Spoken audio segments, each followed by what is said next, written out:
presence of many witnesses and entrust them to reliable people who will be able to teach others also.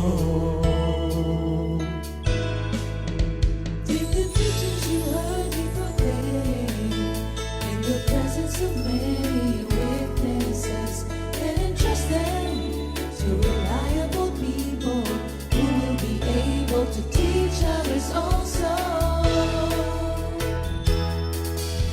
Take the teachings you heard me proclaim in the presence of many witnesses and entrust them to reliable people who will be able to teach others also. Take the teachings you heard me proclaim in the presence of many witnesses and entrust them to reliable people who will be able to teach others also. 2 Timothy 2:2. Hallelujah, 2 Timothy 2:2. Praise the Lord. 2 Timothy 2:2. You and me, let us proclaim the gospel.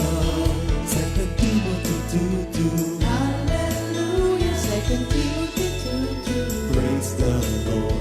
2 Timothy 2:2. You and me, Let us proclaim the gospel of Jesus Christ. Take the teachings you heard me proclaim in the presence of many witnesses and entrust them to reliable people who will be able to teach others also. take the teachings you heard me proclaim in the presence of many witnesses and entrust them to reliable people who will be able to teach others also. 2 Timothy 2:2. Hallelujah, 2 Timothy 2:2. Praise the Lord. 2 Timothy 2:2. You and me, let us proclaim the gospel. 2 Timothy 2:2. Hallelujah. 2 Timothy 2:2. Praise the Lord. 2 Timothy 2:2. You and me, Let us proclaim the gospel of Jesus Christ. The harvest is plenty, but the workers are few. As for me and my house, we will serve the Lord. We will serve the Lord.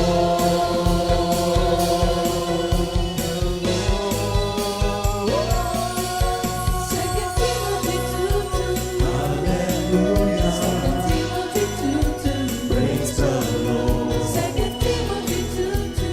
You and me, let us proclaim the gospel. 2 Timothy 2:2.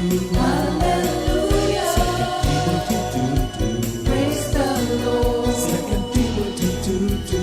You and me, Let us proclaim the gospel of Jesus Christ.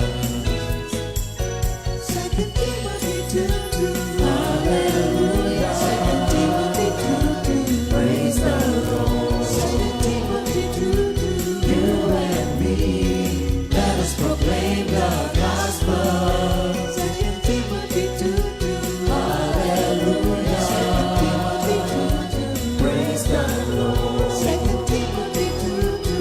You and me, let us proclaim, live up His name, delighting the Lord for His goodness. Let us proclaim, live up His name, delighting the Lord for His goodness. Let us proclaim, live up His name, delighting the Lord for His goodness. And He's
Good morning, Jesus. Magandang umaga po sa ating lahat. Kakagulatan eh. Pastor. Yan, thank you Lord. Magandang umaga po sa ating mga kapatid. Yan, thank you Lord. Kumusta po ang buhay? Yan, thank you Lord. Alive in Christ. Sige po. Kami mananalangin muna at nang maging maayos ang ating usapan. Hallelujah. Pastor. Sige pa tayo samandaling manalangin. Hallelujah, hallelujah. Dakila po namin Diyos na mapagmahal. Salamat po Panginoon sa panimbago na naman pong umaga na amin pong tinanggap ngayon. Salamat po sa pribilehiyong muli na sa umaga pong ito kami po ni Minister Ernie gagamitin po ninyo. Adalangin po namin, Lord, na nawa po yung mamumutawi sa mga labi namin, Lord, ay mga salitang magbibigay encouragement sa bawat isa. At alam namin, Lord, na sa mga sandaling ito, Alagay dito, Sister Jam. Ayan, wala na, bumalik na. Kanina wala eh. Okay, so magandang umaga ho sa ating lahat at sa umagang ito, nako, nakakatuwang kakatuwa at the same time kasi naiiba eh. No? Nung marinig nga natin to kay Pastor, ha? Talaga? So, pag-uusap. Siyempre, para may konting suspense, sabi nga nila. Okay, bati muna tayo, Pastor. Ayan, siyempre, kaya ako sinabing bati muna kasi magandang umaga kay Sister Eloida Acayan, siyempre. Unang-una. And Brother Ali Bernardo. Of course, kasama si Brother Enol, no? Sa Pangasinan. Ayan. Of course, Sister Mirna from Talim. Nako, malapit na naman. Excited ako lagi pag Talim. Ayan. Oo. Kasi may bangka eh. Sasakay ng bangka. Oo. Tsaka yung tubig. Kaya pag nandun ako sa bangka, hindi ako tumitingin sa gadget. Kasi sayang naman yung paligid. Ang ganda-ganda. Ini-enjoy mo talaga. Ayan. Good morning din kay Brother Boyat. Siyempre, Sister Ami Oliva Hernandez. Magandang umaga. Ay, siyempre, marhay na aga. Jesus and Comfy Family. Sino yon? Andy. Ayan, totoo yan.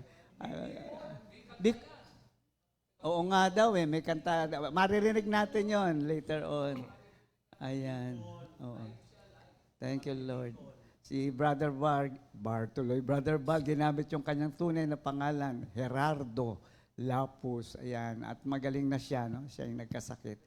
Sister Lorna Rosilio, Pehi, Brother Norberto Dondoyano, ayan, nasabi na natin. So, shout out kay Sister Jesus sa Dalangin Kao. Ayan, siyempre. Oh, malayo yan. Oo, malayo yan. May merienda ako mamaya dyan, may shout out. Tigang malayo. Ayan, kay Sister Inday, Sister Virgie Samante.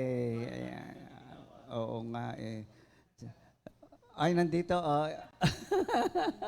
Nabati namin lahat ng narito sa audience. Ayan.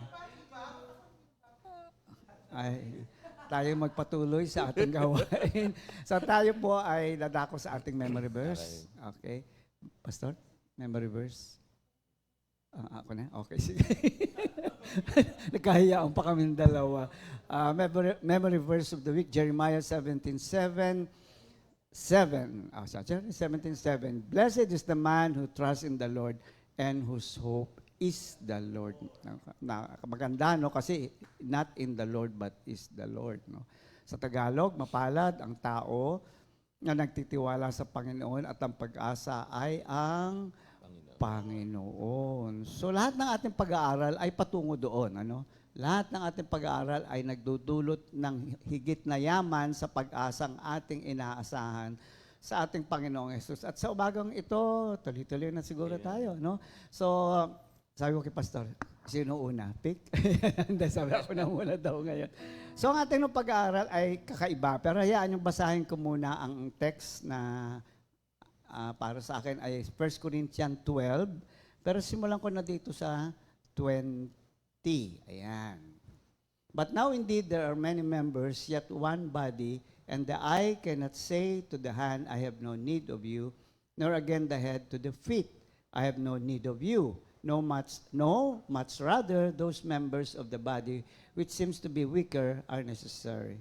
And those members of the body which we think to be less honorable, on this we bestow greater honor, and our unpresentable parts have greater modesty, but our presentable parts have no need. But God composed the body, having given greater honor to the part which lacks it. That there should be no schism in the body, but that the members should have the same care for one another. Ayan, bago kami magpatuloy, kakanta muna kami.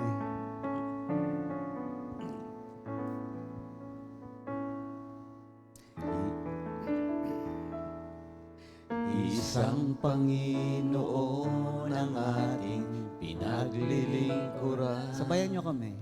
Iisang pananampalataya mayroon tayo. Iisang amang nagmamahal sa atin. Iisang Espiritong gumagalaw. Dahil kay Kristo, tayo'y nagkakaisa sa pamamagitan ng Espiritu Santo. Dahil kay Kristo, tayo'y nagkakaisa sa pamamagitan ng Espiritu Santo. Tayo'y magkakapatid, tayo'y magkakapatid sa Panginoon. Sapagkat isa ang ating Ama, kung kaya tayo'y magkakapatid. Dahil kay Kristo, tayo'y nagkakaisa sa pamamagitan ng Espiritu Santo. Dahil kay Kristo, tayo'y nagkakaisa sa pamamagitan ng Espiritu Santo. Tayo'y magkakapatid, tayo'y magkakapatid, tayo'y magkakapatid sa Panginoon.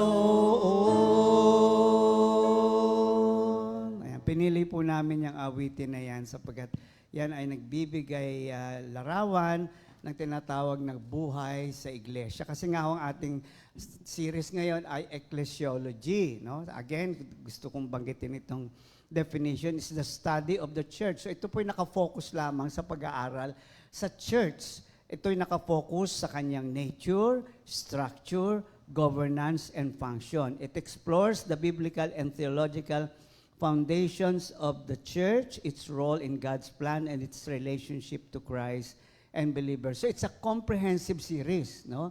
Na kaya nga ho, hindi pwedeng kunin ng one time, kailangan talaga gawin nating series. Yung binasa ko kanina, kung mapapansin ninyo, it talks about the external parts of the body which is related to the functions within the church. Pero maganda ho ang pag-aaral natin ngayon kasi naiiba. We're going to talk about the internal workings or the internal organs. No? Sabi na, So, medyo naging rin kami dito, doktor, kasi kailangan tignan natin kung ano yung kahalagahan ng tinatawag na member of the physical body and how we can relate their function and relevance doon sa church life. So this is actually the whole ecclesiology is about church life, no? Lahat ng bahagi ng buhay sa iglesia. So sa umaga pong ito, ang na-lead po ako na ang magiging part ng internal, no? Sa pag sinabi internal, ayan yung ano nga ba, yung kaloob-looban, no? Puso, atay, balon-balunan, at kung sa babae ay yung ovary, no? So lahat ng parte ay no? Sa isang adult, mga 3 walang signal. Oh, kanina rin napansin ko eh. Okay na, ayan, tuloy tayo. Atay. Okay. So, yun ang ating pag-uusapan. Ang atay. At siya ang pinakamalaking internal organs. Ayan, sa lahat. 3 pounds sa isang adult, no? Kasi ang laki ng football. Malaki-laki, no? So, ang liver, so, diretso na tayo sa ating pag-aaral, no? So, kanina, binanggit doon sa Korinto, ay ang mga external parts. Ang titingnan natin ngayon ay ang internal parts. Ang liver po, ito pa ho maganda sa liver.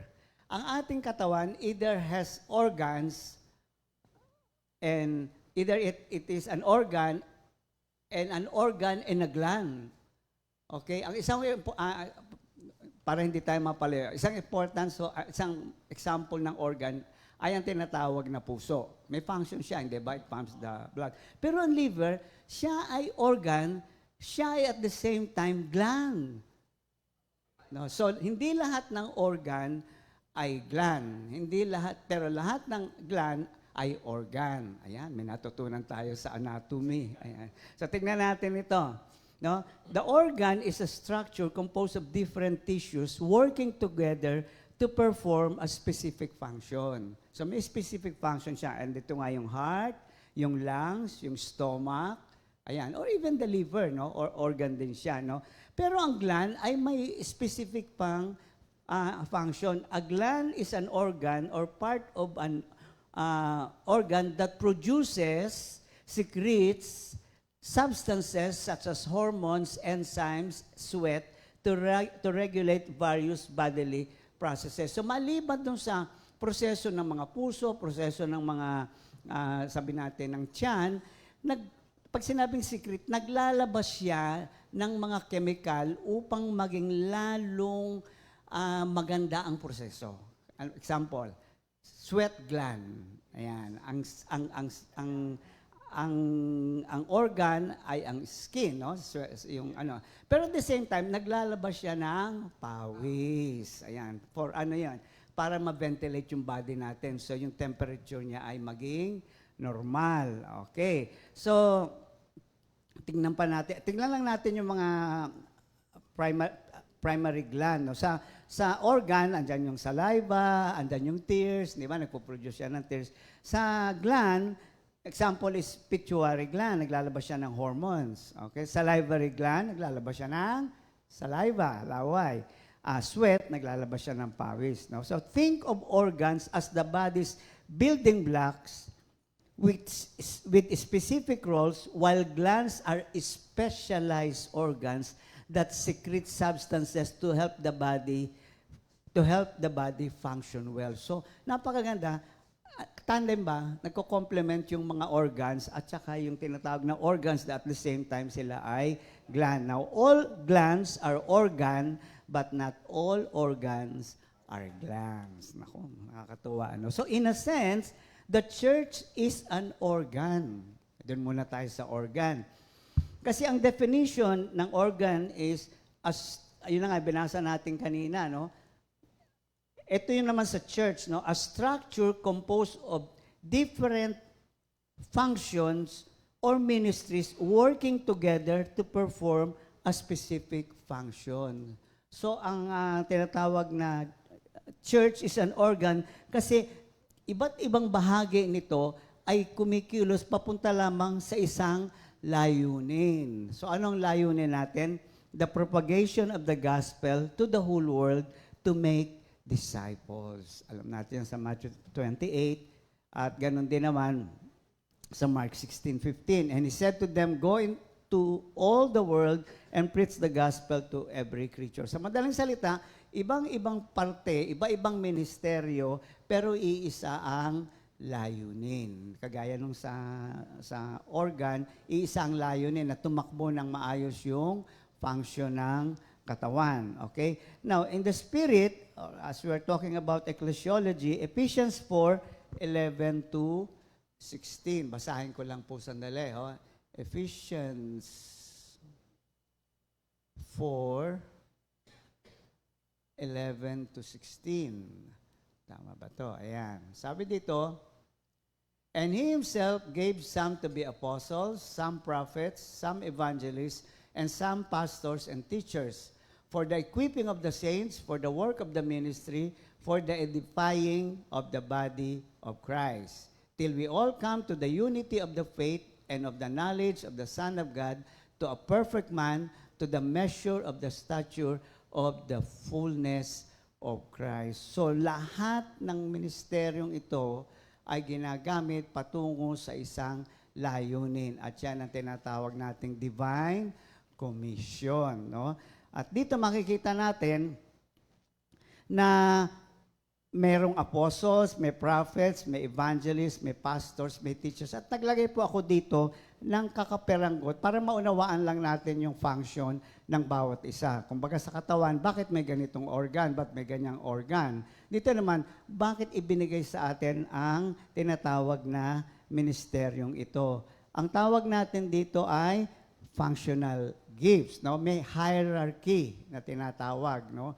Sa iglesia. At ito ang binanggit nga natin kanina. So isa-isahin natin. Apostles, ayan. Sino ho ba ang mga apostles? These are pioneers and founders of the church, often involved in establishing new works, spreading the gospel to unreached areas, and setting foundational teachings. At maganda example po dyan ay ang Mami Ligaya. No? Siya ay, masasabi nating, napakaganda nung kanyang naging calling na siya ay one of the foundations of one of the local churches. No? So sila yung nag-establish ng mga bagong iglesia and they spread the gospel, especially sa mga lugar. Kaya nga tayo outreach, di ba? So dinala tayo ng Panginoon sa iba't ibang lugar sa pamamagitan ng ating leader na nagsabi sa atin kung ano yung mga lugar na pupuntahan natin. Ngayon, ang prophets are those who receive revelations from God to communicate messages to the church or the world. The role involves speaking God's truth and foretelling events. Naalala ko nung araw, di ba, pagka yung bago tayo magsimula ng fellowship, yung may prophet, di ba, meron tayong School of Prophet, and sila nagbibigay ng messages, di ba? Sila nagbibigay, tatabi ng mami, ano mga word ninyo? Ayan, tapos ang mami, according to what she has received, yung maglaline doon sa kanyang natanggap, yun ang mga nagbibigay ng mga mensahe, no, sa ating congregation. Also, evangelist. Ayan. So malinaw po ito, no, may kanya-kanyang papel at nauunawaan, clearly defined, no, sa iglesia na ibinigay sa atin sa pamamagitan nga ng tinatawag na mga gifts na ito. Evangelists focus on sharing the gospel with unbelievers, spreading the good news of salvation through Jesus Christ. They often work to win people to faith and may plant churches. Ito yung tinatawag nating evangelization. Ang mga evangelists usually, ito yung mga mga tao na nagbukas ng mata at tenga ng mga hindi pa mananampalataya, no? Example natin, alam natin si Pastor Romy, no? Isa siyang evangelist at marami ang nakasumpong ng kaligtasan, bunga ng pagtuturo ng isang ebanghelista. Mahalaga po yan sa buhay ng iglesia. At meron pa po doon, ang susunod nga po dito ay ang pastors, no? Shepherds who care for and oversee a local congregation. This includes guiding, teaching, counseling, and nurturing believers, helping them grow in their faith. Ayan. Kumbaga sinasabi ng evangelist, ito na, may mga nahuli na akong isda. Ayan, okay. Turn over ngayon yan usually sa pastor. At ang pastor is medyo mas mahaba-habang usapin yan kasi siya na yung nag-guide, siya na nagtuturo ng mga basic truth, siya na yung bahagi ng paglago ng isang tinatawag na mananampalataya. Kaya nga pastor, no, talagang kumbaga medyo may relationship doon sa kanyang church na hinahawakan. Ano? Ang evangelist kasi usually yan, lipat ng lipat yan Iba-ibang lugar kung saan siya ipadala ng leadership. At usually ang evangelist talagang pumupunta sa mga lugar kahit mapanganib na lugar Ayan, no? Pero ang pastor, usually, ito yung padadala na, ayan na, turuan, lumago sa buhay Kristiyano, ituro ang mga tinatawag na doctrines, no? Itong teachers, mahalaga rin, no? Ano bang pagkakaiba ng teachers sa pastors? Although yung functions nila is actually nag-i-intersect pa rin, no? You can be an evangelist and at the same time you're a pastor. So depende sa need Kung ano ang need mo nung church, doon ka papasok bilang bahagi ng ipinagagawa ng Diyos sa'yo. Ang teachers po, actually, individuals who instruct believers in the Word of God, helping them understand doctrine, apply biblical principles, and mature in their faith. So maganda po sinasabi dito. Alam niyo kung sino itong mga teachers na madali nating ma-recognize? Apologists. Mga apologists, sila yung mga defender of faith. Sila yung, ito kasi ang, usually napapansin natin ito, pag doktrina na, yung iba natutulog. Gusto nila for encouragement, for ganun. Pero pag yung doctrine, minsan, ayaw nila kasi ang hirap naman intindihin. Doon po pumapasok yung teachers. Napapaliwanag nila ito na naaabot nila yung, talaga pong medyo malalim ang doktrina, na napapaabot nila ito sa iglesia nang may pangunawa sa mga taong nakakarinig. So mahalaga po ang tinatawag na mga teachers, no, or apologists dito, no. The roles together, work together to equip believers for ministry and build up the body of Christ. Makita natin sa Ephesians 4:12. Ngayon, maliban nga sa tinatawag na ang liver ay isang organ, ang liver din ay isang gland. Ayan, tingnan natin ito. Like the liver, which also function as a gland, the church has motivational gifts to help the building and nurturing of the body of Christ. So while there is the, what they call this, functional gifts na binigay, ang tinatawag na motivational gifts ay tumutulong upang lalong lumalim at lumago ang maturity ng church. Okay? So these gifts form part of helping the church to function among the believers, no?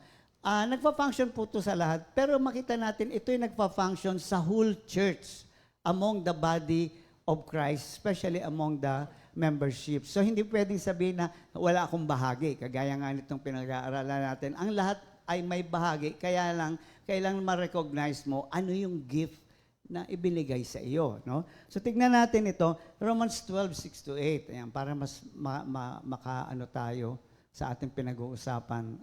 Romans 12:6-8. Having then gifts differing according to the grace that is given to us, let us use them. Maliwanag ko, sa atin, sa buong iglesia, sabi, gamitin natin. Ano? I-recognize mo lang, ano yung gift na binigay sa'yo. If prophecy, let us prophesy in proportion to our faith. Or ministry, let us use it in our ministering. He who teaches, in teaching. He who exhorts, in exhortation.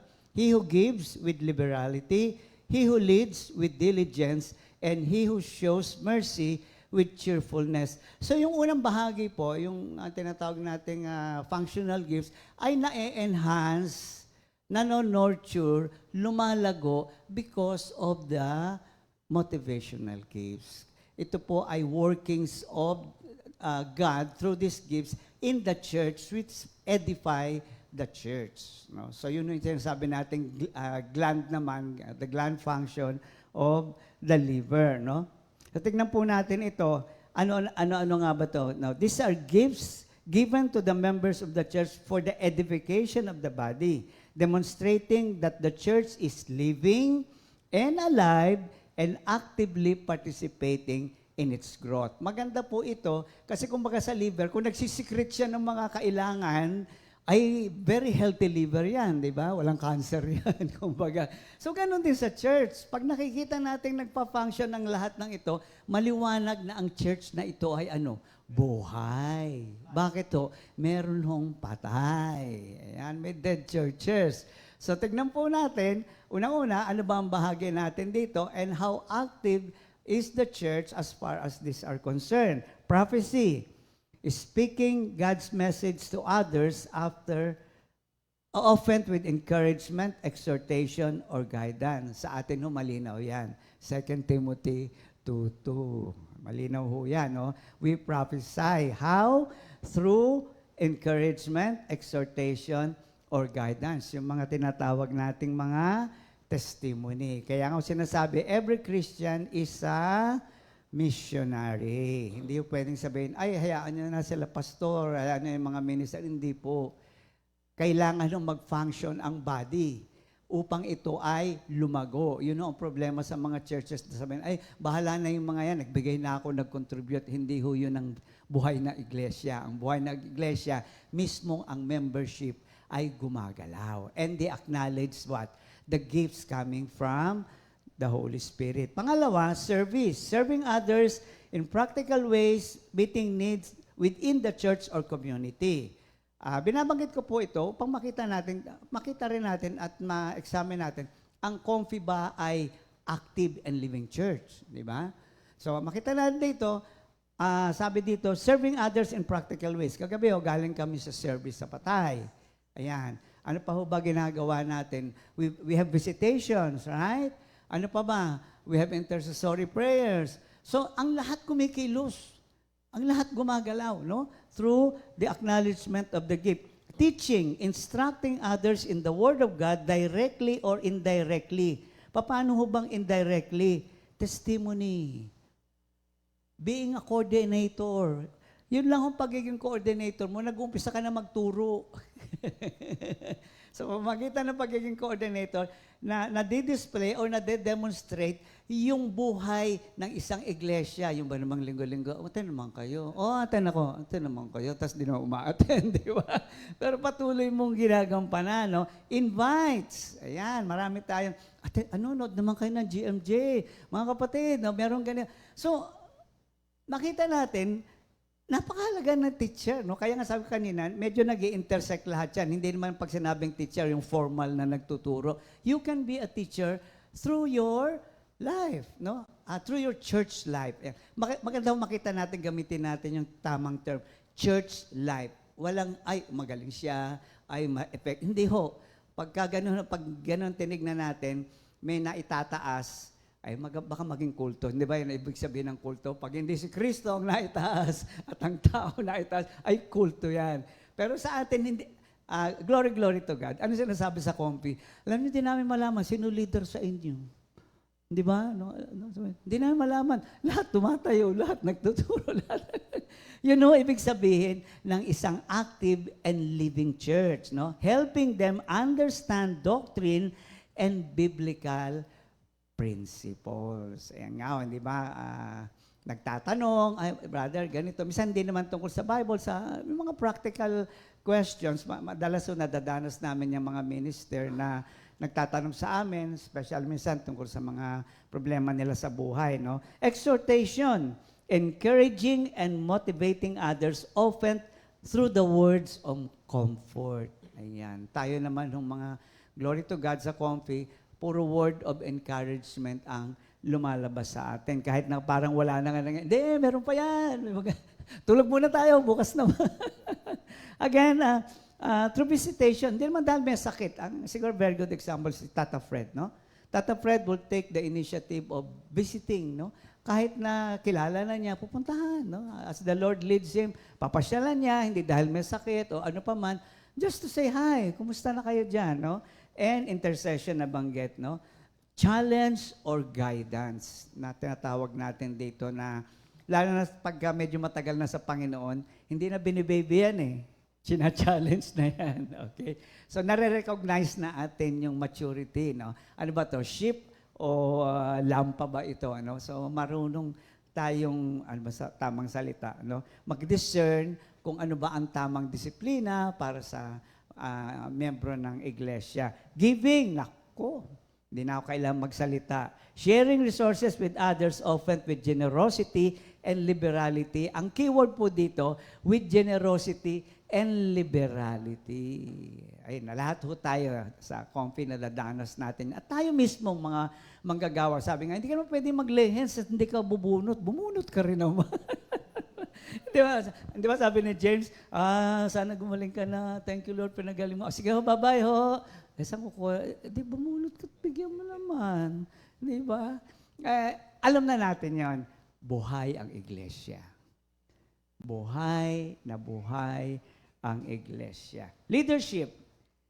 Guiding and directing others, providing oversight and care. Ayan yung administrative, no? Aside from the, of course, the spiritual administration of the Word of God, there is the administrative. Kaya marami hong behind the scene na hindi nakikita. Sino? Nasa opisina. Yan, di ba minsan? Ngayon, salamat si Brother Butch ay lumalabas na. Pero marami hong behind the scene na kung wala ho sila, ay hindi rin ho kami makakakilos. Hindi rin ako sila Brother Mario, ay kung wala magbubukas dyan at magbabantay. Ayan, bahagi ho sila ng iglesia. Kaya wala hong tamad sa church. Hindi ka pwede maging tamad sa church. Kasi parang lahat kumikilos, lahat gumagalaw. Pagkatapos wala kang ginagawa, sabi nga, mami, hindi ka kasali. Hindi ka kabahagi. No? May naalala ko, may time pa naman. Hindi naman ho ito exactly, pero this is a very good example of church life. Galing ko ako sa Bank of America, di ba? So at that time, nagkaroon ako, right? Tapos pag nandito ako, makita ko nagkakagulo kayo pag may chocolate, pag may ganyan. Nakaupo ako, sabi, sawa na naman ako dyan. Tapos one time, pinya. Nagkakagulo sila nagkakagulo, mga worker. Hindi ako kumukuha, sabi ng mami sa akin. Ba't di ka kumukuha? Hindi ako makasagot. Kasi pag hindi ka nakigulo, hindi ka kasali, ay di nakigulo. Doon ko naintindihan. Hindi dahil ito opinion mo, dahil palagay mo, dahil ikaw ay ganito, kasi galing ako sa ganon, kakalimutan mo lahat yun. You must be an active participant in the church life, not your life. In all aspect of the church life. Pag sinabi mo, dito lang ako sasali, hindi ako sasali doon, baka magpakita sa iyo, mami, hindi ka kasali. Okay. Mercy. Thank you, Lord. Showing compassion and care to those in need, often with the focus on the hurting and vulnerable. Sa madaling salita, natuto naman tayo lahat, di ba? Na kahit nga naiinis ka na dyan eh. Isa akong natutunan ko, especially sa giving, hindi yung nakakainis kasi yan eh. Meron naman yan eh. Hindi dapat bigyan yan eh. Ang mercy po kasi it will never qualify all of these things. It's this question, nangangailangan ba siya ngayon? Kahit sinaktan ka niyan, kahit ginawang ka ng hindi maganda niyan, isa lang ang tatanong mo pagdating sa mercy, kailangan ba niya yan? Kailangan ba niya ng tulong? Tulungan mo. Do not qualify mercy.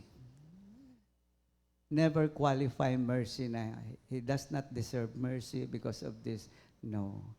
Everyone in need deserves mercy. In the same way that God gave us mercy because we were in need. Okay? And then finally, mabilis na naman po ito. May major function ang mga liver.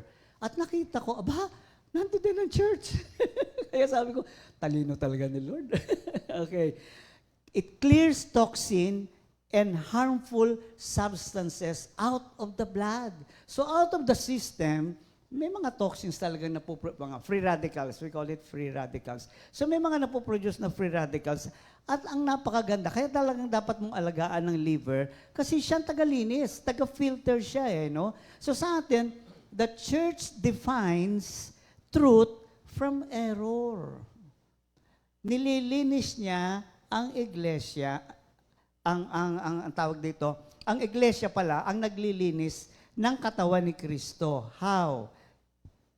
Tinuturo sa atin ano ang katotohanan sa kasinungalingan. 1 John 4, 1-3. Beloved, do not believe every spirit, but test the spirits whether they are of God, because many false prophets have gone out into the world. By this you know the Spirit of God. Every spirit that confesses that Jesus Christ is come into the flesh is of God. And every spirit that does not confess that Jesus Christ has come in the flesh is not of God. And this is the spirit of the Antichrist, which you have heard was coming and is now already in the world. Kaya po tayo malusog na iglesia kasi hindi na tayo madadaya. Dahil yan ang isang function ng church. Inihiwalay at nililiwanag ano ang katotohanan sa mga pandaraya. Kaya sabi ko, ang galing ng Lord, no? Sa liver, nagpo-function. Sa church, nagpa-function din.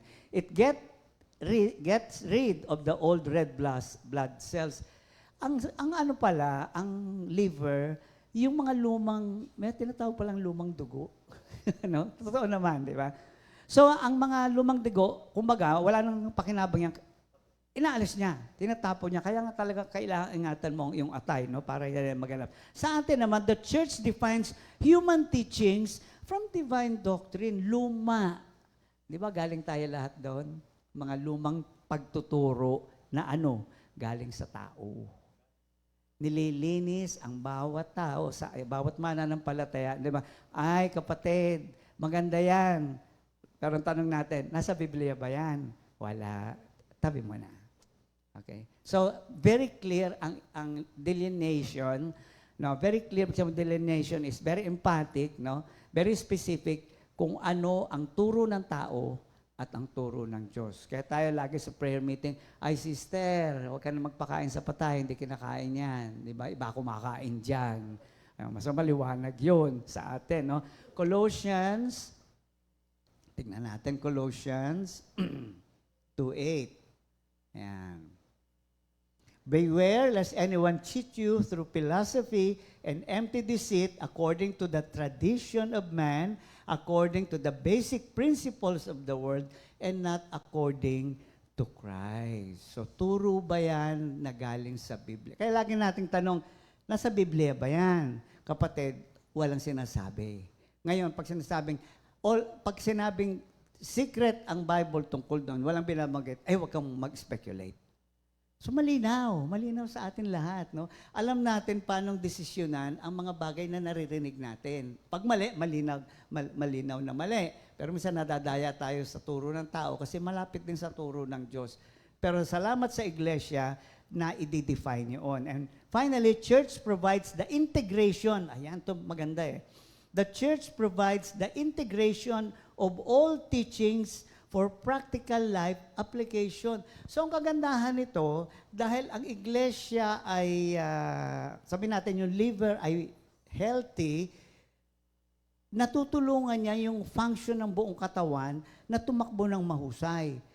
Ang church, pag sinabing integrate, lahat ng pagtuturo, lahat ng tungkol sa tinuturo sa Biblia, lahat ng teaching ay merong practical application. Yun ang kagandahan ng tinatawag na sa iglesia. Meron tayong practical, hindi puro theory. No, hindi lang puro theory, kundi meron tayong wisdom na galing sa Diyos upang ito yung doctrine. Salamat sa mga apologies. Ako, I really enjoy pag merong mga apologies. Favorito ko si R.C. Sproul. Pag nagturo siya, malinaw kung ano yung doktrina, malinaw kung ano yung application. Dapat po ganun din tayo. Kami mga minister. Kasi kung puro doctrine, doon lahat yun eh. Ang ganda. At sumuwi. Hindi alam paano i-apply. So yun ang magaling na apologies. Matuturo niya, in a sense, na marireach niya yung mga tao. No? Kung kailangang bumaba siya, gumamit ng kwento para makuha, gagawin niya. Yun ang kagandahan ng healthy church. But at the same time, uuwi yung mga tao na alam ang gagawin. Yun ang tinatawag na function ng church. Alam natin yan sa 2 Timothy 3:16-17, di ba? It's inspired by God, ginagamit ng Diyos upang ang lahat ay makorek and equip us to have that life that is pleasing before the Lord. No? And finally, it highlights importance of Scripture. Mahalaga yon. Mahalaga yon. Di ba sinasabi, ano kayo? Ay, biblical-based kami. Ay, scriptural kami. So, ang isang iglesia na malago at lumalago, ang Biblia ang of course, Jesus Christ is the center, no? Ang Biblia ang pinaka-source natin, no? Wherein we follow the principles and the doctrine, ano? In providing, highlights importance of Scripture, in providing a comprehensive, pag sinabing comprehensive, walang itinera yan.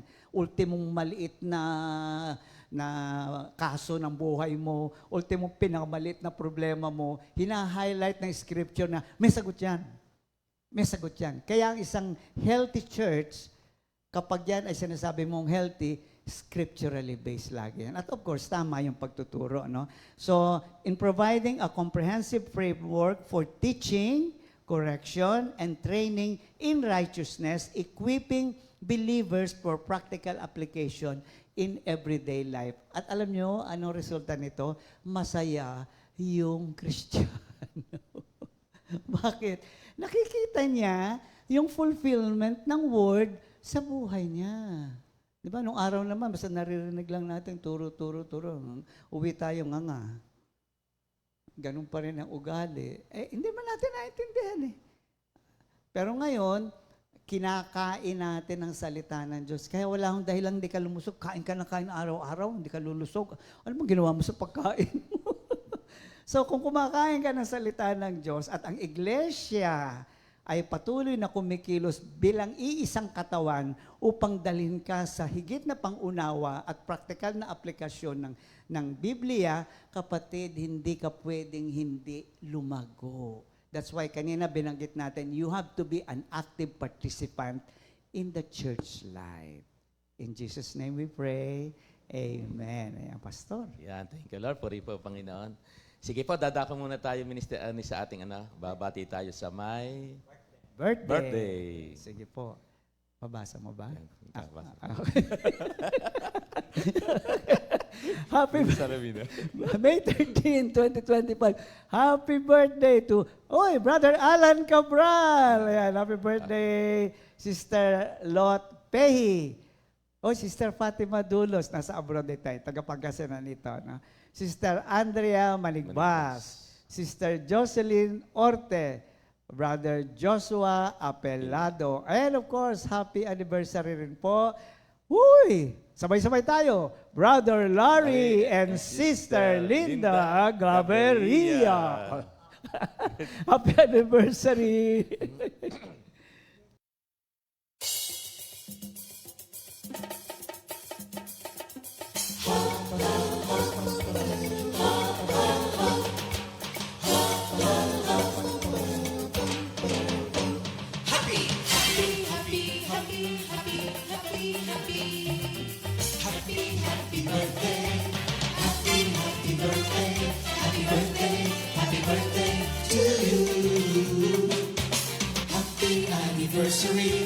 Happy anniversary, happy anniversary. Happy anniversary. May the good Lord bless and keep you. May the Lord's light shine upon you. Happy anniversary to you. Happy birthday to you.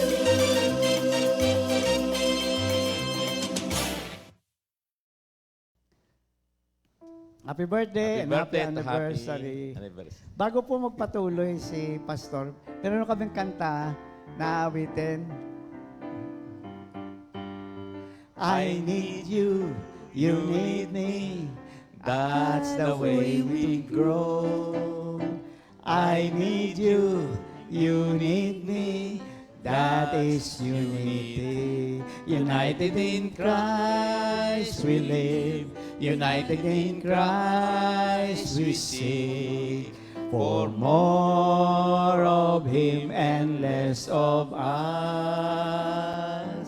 United in Christ we live. United in Christ we seek. For more of Him and less of us. Amen. Yan, Pastor. napakagandang awitin. Sabi nga, united in Christ we live, united in Christ we seek.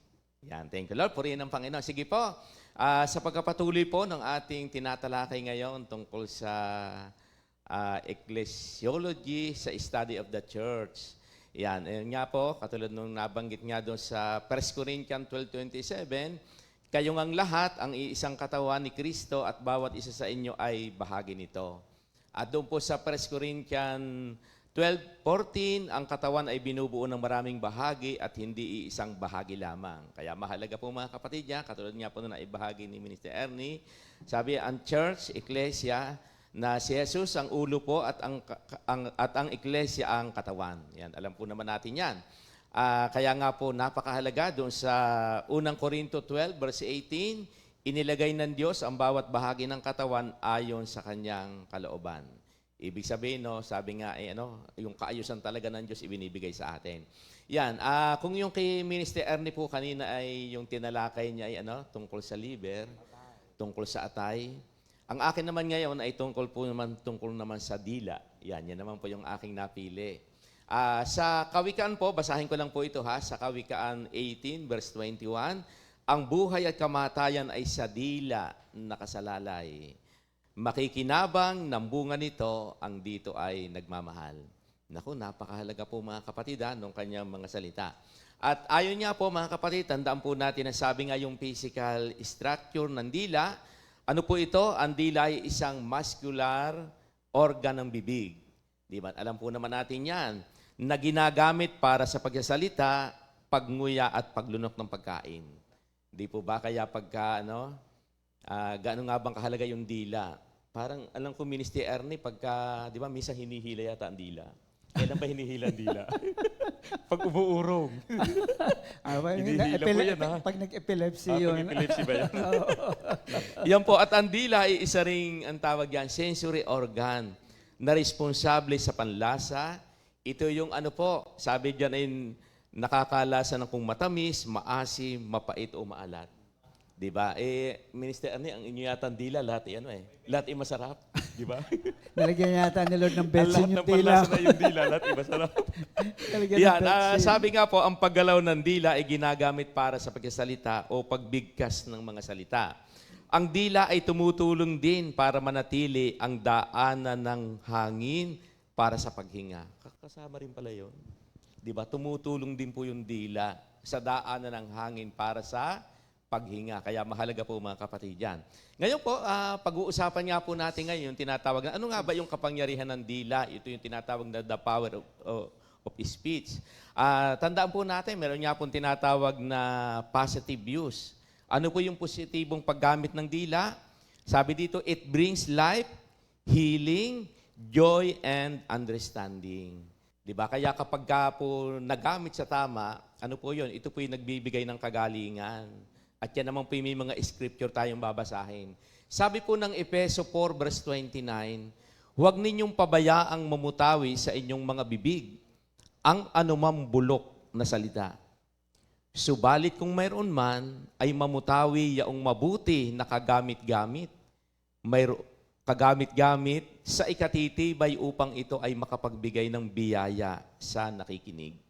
Naku, tingnan po ninyo, napakalinaw na sinasabi ng salita ng Diyos. Ano pong sabi? Huwag na daw pong gagamitin sa mga, yung mga bulok na salita.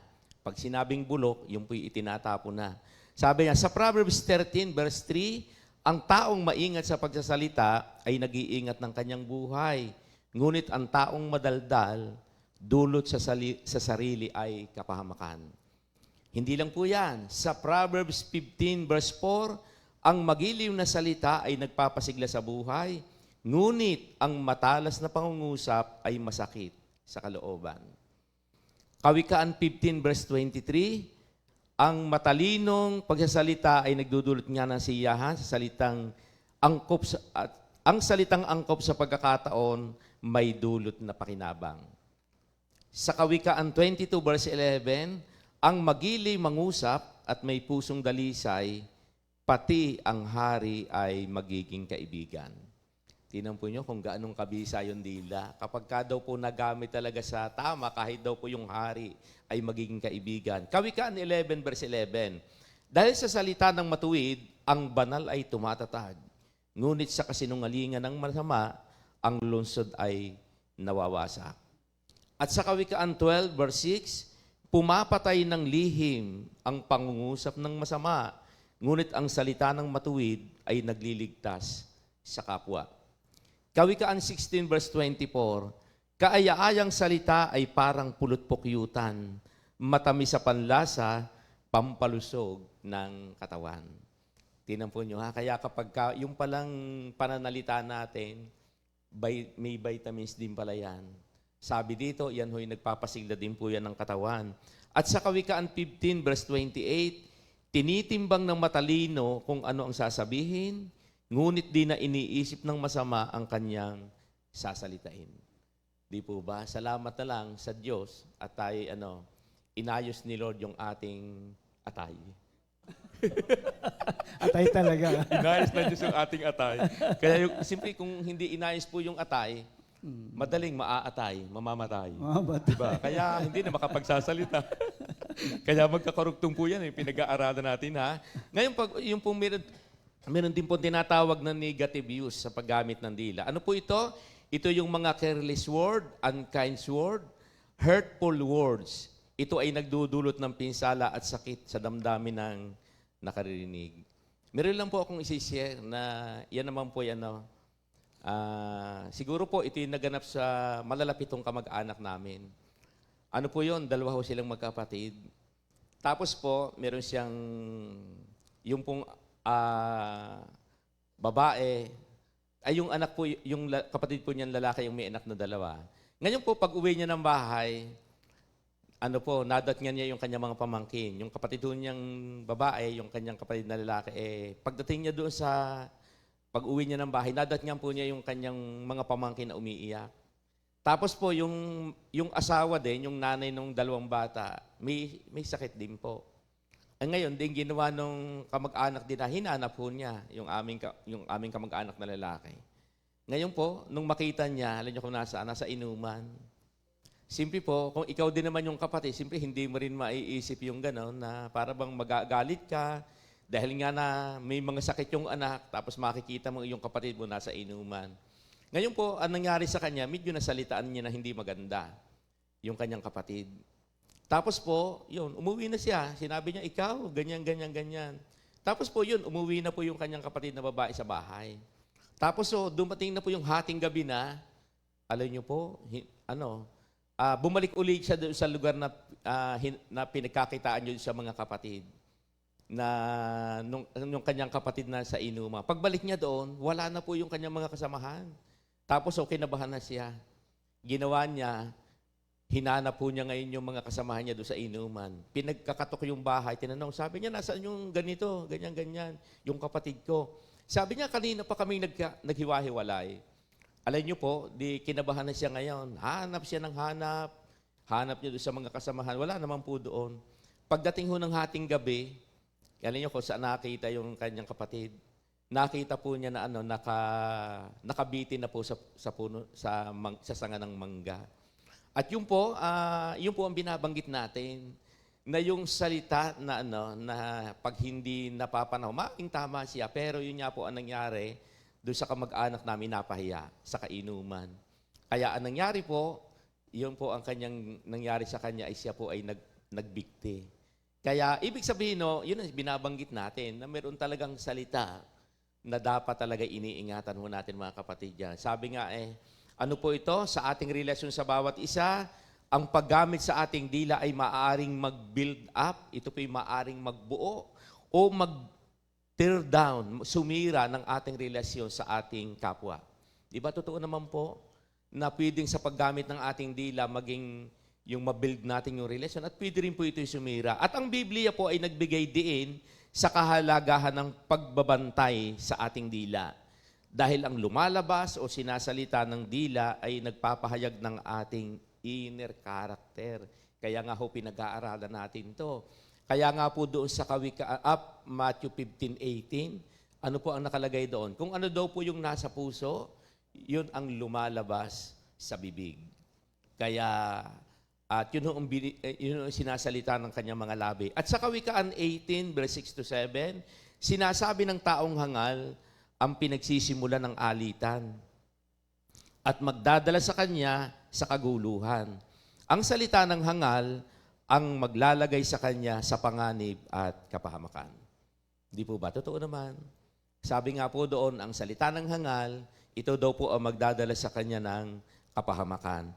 At dito rin po sa James 1, basahin ko lang po ito ha, medyo mahaba po ito pero nakasama po ito sa lesson natin Sa sa Santiago 3, basahin ko po ito. Simulan ko po sa talatang 1. Mga kapatid, huwag maghangad na maging guro ang marami sa inyo dahil alam ninyo na tayong mga nagtuturo ay hahatulan ng mas mahigpit kaysa iba. Tayong lahat ay nagkakamali sa iba't ibang paraan. Ang sino mang hindi nagkakamali sa kanyang pananalita ay isang taong ganap at marunong magpigil sa sarili.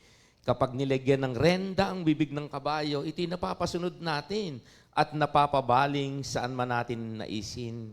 Gayon din ang barko, kahit na ito'y napakalaki at itinutulak ng malalakas na hangin, naibabaling ito saan man naisin ng piloto sa pamamagitan ng napakaliit na timon.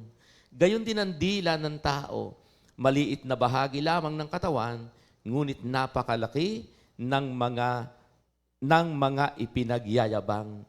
Isipin na lang ninyo kung paano napapalagablab ng isang maliit na apoy, ang isang malawak na kagubatan. Ang dila ay parang apoy, isang daigdig ng kasamaang nagpaparumi sa ating buong pagkatao. Ang apoy nito ay mula sa impyerno at sinusunog ang lahat ng buhay ng tao. Lahat ng uri ng ibon at hayop na lumalakad o gumagapang o nakatira sa tubig ay kayang paamuin at napapaamo ng tao.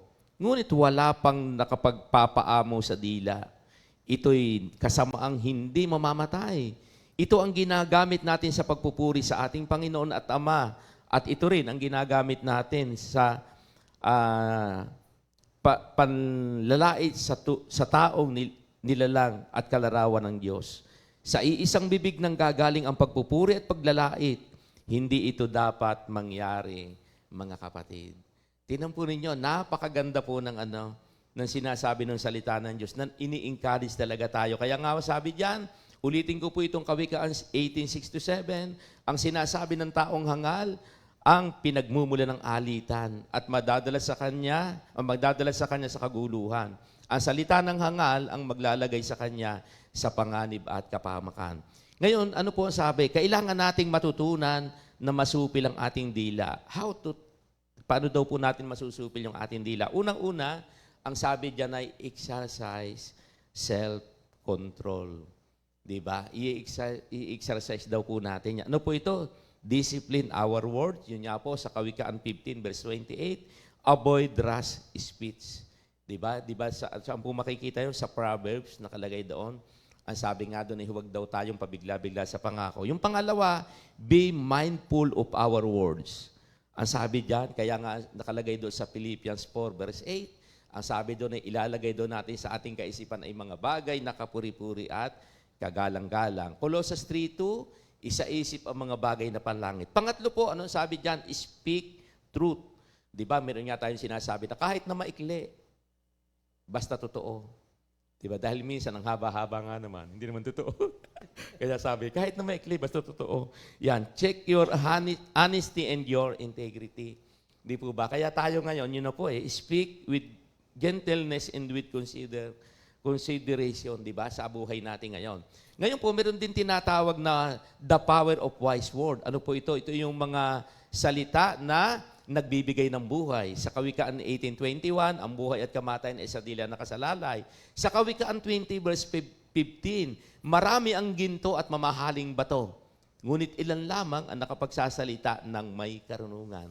Tingnan nyo kung saan sinabi doon, marami daw ang may ginto, mamahaling bato. Ngunit ilan lang daw po ang sinasabi diyan na nakapagsasalita ng may karunungan. Kawikaan 12 verse 25, ang magandang pananalita ay kaaliwan. Di po ba? Kaya nakakita ba kayo mga kapatid sa mga taong ganon? Pag nagsasalita, di ba? Para bang willing-willing ka makipag-usap. Dahil yung mga lumalabas sa kanyang mga labi ay magbibigay kapurihan. Sa Kawikaan 16 verse 24, ang matamis na salita ay parang pulot-pukyutan, nakapagpapasaya at nakapagpapasigla ng katawan. Yung pala ang sinasabi ng Word of God, na yun daw po ang sinisikap natin ngayon, na sa bawat pananalita natin ito'y nakapagpapasigla ng katawan ng ating kausap. Ang note po dito, the power of the tongue can be used as a life-giving. giving way to those who are on their way to death. Naku mga kapatid, sabi nga, ano po yan? Ang kapangyarihan ng dila ay magagamit na paraan para makapanumbalik ng buhay. Makapagpanumbalik ng buhay. Ang mga taong nasa daang patungo sa kamatayan o kapahamakan. Di ba may mga ganun eh. Di ba nakakakita tayo ng mga taong ganon na para bang yung kanilang buhay papunta na sa ganon. Pero pag yung bang nasalitaan mo sila, ng mga salitang magsasabi sa kanila na may pag-asa pa, may ganito, di ba? Sa panahon ng problema, may mga tao pong ganun eh. Parang akala na nila, katapusan na ng buhay nila. Pero pag nagsalita tayo, di ba, gumaganda yung kanilang pakiramdam. Sabi dito, how to use the power of the tongue wisely. Para daw po natin gagamitin to. Una, ang sabi nga dito ay be slow to speak. Ano nga po yun sa Tagalog? Dahan-dahan sa pagsasalita. Di ba? Pinakalagay din naman sa word at ang sabi, huwag agad daw magagalit. Idugtong na natin yon. Ang sabi dyan, find wisdom is being slowly to speak. Hanapin ang karunungan sa pagdadahan-dahan sa pananalita. Di ba? Mayroon nga nakalagay sa Bible, pag ang tao daw ay dahan-dahang magsalita, nag-aan yung marunong daw. Di ba? Kaya kasama pala talaga yon. Sa Kawikaan 17, verse 27, ang taong marunong at nakauunawa ay maingat magsalita at hindi padalos-dalos. Sa Kawikaan 10, verse 19, ang taong masalita ay madaling magkasala. Ang tao namang marunong ay pinipigil ang kanyang dila. James 1:19, unawain ninyo ito mga kapatid kung minamahal. Bawat isa'y maging laging handang makinig, maingat sa pananalita at hindi madaling magalit. Sa Efeso 4:29, hindi dapat mamutawi sa inyong bibig ang anumang masamang pananalita, kundi ang mga mabubuting bagay lamang na nakapagpapatibay upang ito ay makatulong sa mga nakakarinig. Nakakatulong po mga kapatid yung pagsasalita ng malumanay. Sa Kawikaan 15 verse 23, ang matalinong pananalita ay nagdudulot ng kasiyahan at ang salitang angkop sa pagkakataon may dulot na pakinabang. Kawikaan, sa Isaiah 50 verse 4, tinampo nyo ang pagkakasabi dito ni Isaiah, tinuruan ako ng Panginoong Diyos kung ano ang sasabihin ko para mapalakas ang mga nanlulupaypay. At yun na po tayo mga kapatid ngayon. Tayo po'y patuloy na ginagamit ni Lord na para yung mga nanlulupaypay muli siyang lumakas. Pangalawa, sabi dito, speak selectively. Diba? Ipag selectively, ano ba sa minister, ano sa Tagalog yun? Yan, pinipili ang sinasabi. Pinipili yung sinasabi. Di ba minsan may mga tao na hindi na pinipili eh. Wala, tawag natin dyan, no filter, dire-diretso, bibig. Wala nang filter sa atay. Diba, No parang filter. ganun lang rin. Ayun yun. Tama, walang Hindi filter na yan. filter. Kaya hindi na nila iniisip yung sinasabi nila. Sabi nga speaking selectively means choosing wise word. Yung pinipili yung mga magagandang salita. Speaking selectively means choosing less word. Di ba yung mga salitang mga hindi napapanahon. Siyempre minsan may mga salita naman talaga na, di ba parang halimbawa yung bigat na ng problema mo, sisisihin ka pa. Di ba may mga ganun na dapat i-encourage mo. Kaya nga may mga ganun parang sa kabigatan ng problema nila, Pinabibigat pa. Kaya mga kapatid, pala yon, nakaka-discourage sa mga iba. Ano po yung pangatlo? Speak softly. Di ba? Sabi diyan, magsalita ng malumanay, magiliw. Sa Kawikaan 15 verse 4, ulitin ko po ito, ang magiliw na salita ay nagpapasigla ng buhay. Ngunit matalas na salita, pangungusap ay masakit sa kalooban. Nanunugat. Kaya alam nyo ba, hindi lang naman ang nagsusugat, patalim lang, di ba, Minister Arnie? Mas matindi ang Diba? dila. Sa Bible nga may nakalagay mas marami daw ang napapatay ng dila kaysa napapatay ng patalim. Totoo yun. Diba? Akala natin, ang mga mamamatay tao lang yung pumatay ng katawan. Hindi, pag nagsalita ka laban sa kapwa mo, mamamatay tao. Yun pala, di ba? Kaya mahalaga mga kapatid yun Ano pa rin po, sa Kawikaan 15 verse 1, ang malumanay na sagot ay nakapapawi ng puot, ngunit lalong nakapagpapagalit ang pabalang na sagot. Nako, di po ba?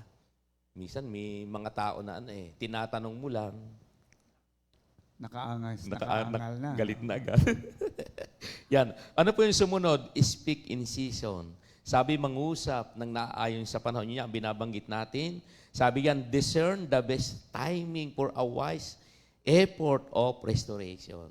Diba? Sa mga panahon na kailangan mo talaga, diba, minsan may mga ganun po talaga eh. Kaya nga ano pa, sa Kawikaan 25:11, kapag angkop sa panahon, ang salitang binigkas, para itong ginto sa lalagyang pilak. Tingnan po nyo, kapag ka daw po tama, ito daw po'y parang, parang salitang parang ginto sa lalagyang pilak.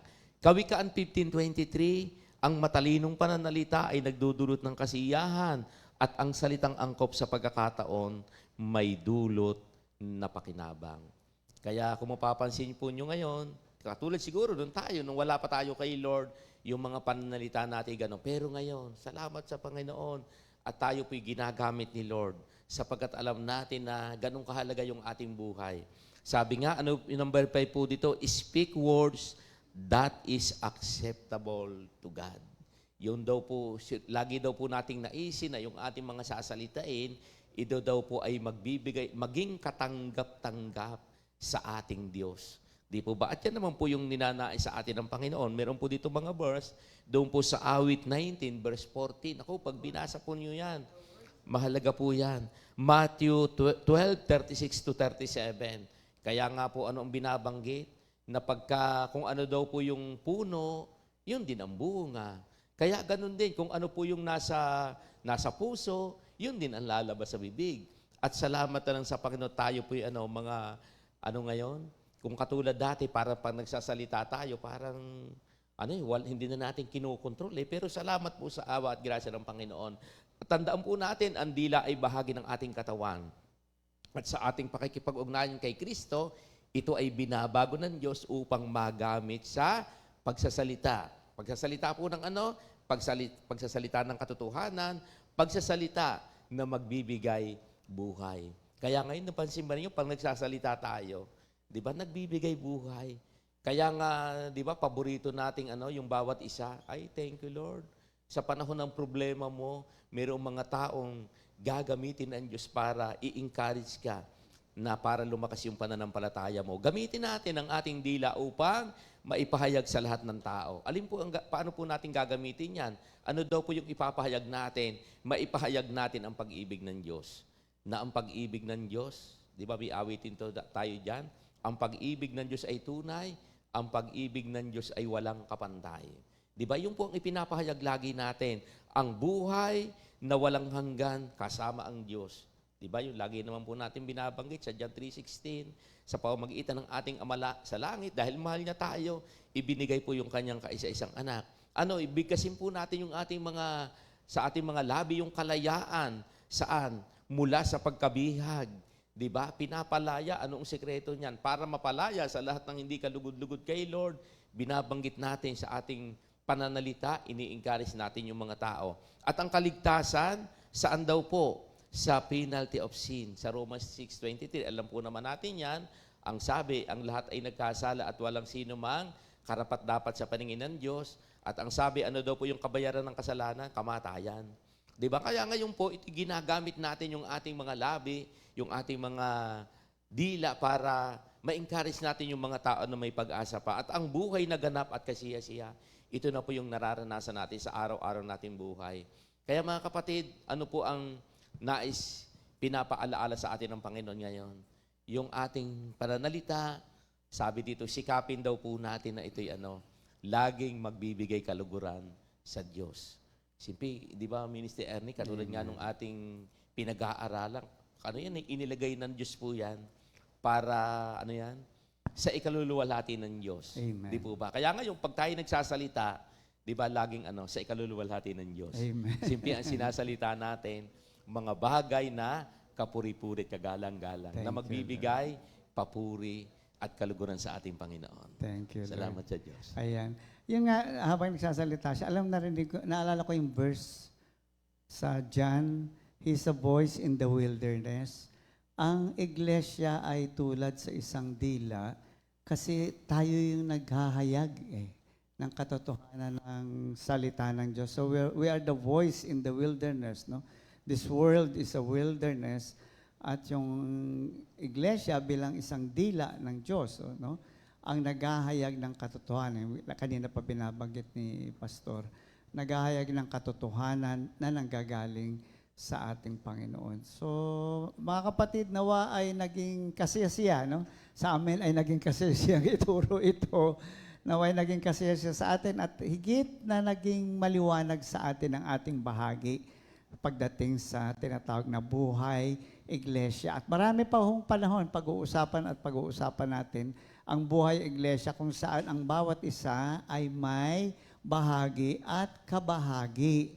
At napakahalaga hong lagi tayong kasama sa ganitong klaseng gawain. Ayan. So kami po'y magtatapos sa Repeat New Song of the Week, Ikaw o Aking Diyos, composed by Sister Mariam de Guzman. Magandang umaga po. God bless God po bless po, everyone. mga kapatid. Bye-bye.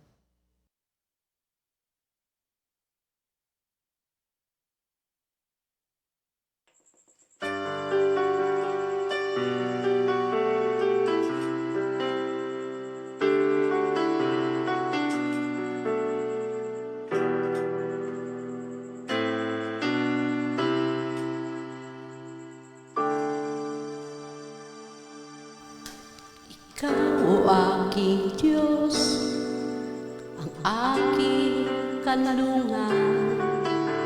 Ikaw, o aking Diyos, ang tanging duyan na nagbibigay kapahingahan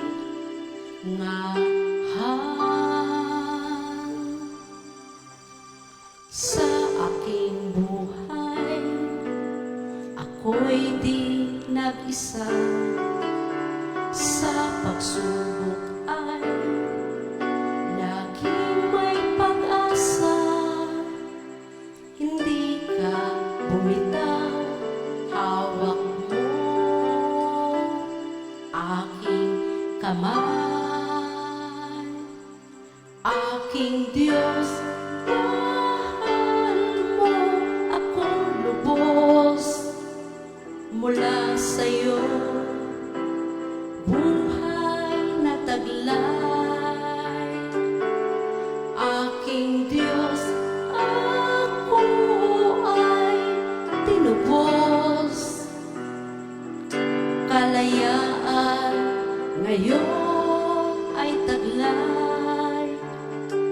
Pupurihin ka, aawitan ka, sa sambahin, mamahalin. Aking Diyos, mahal mo akong lubos. Puso'y puno ng tuwa.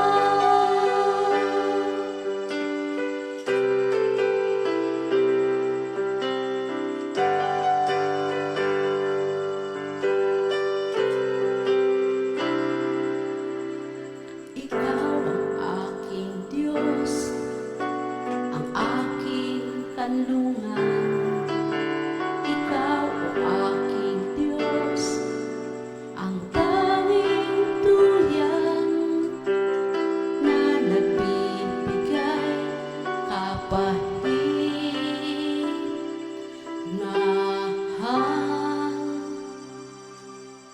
Aking Diyos, mahal mo akong lubos. Mula sa'yo, buhay na taglay. Aking Diyos, ako ay tinubos. Kalayaan ngayon ay taglay. Pupurihin ka, aawitan ka, sa sambahin, mamahalin. Aking Diyos, mahal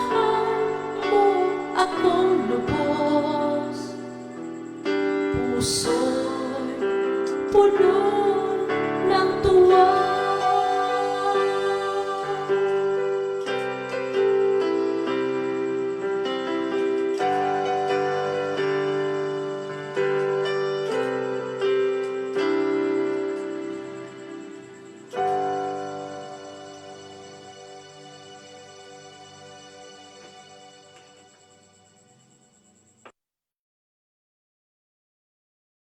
Second Timothy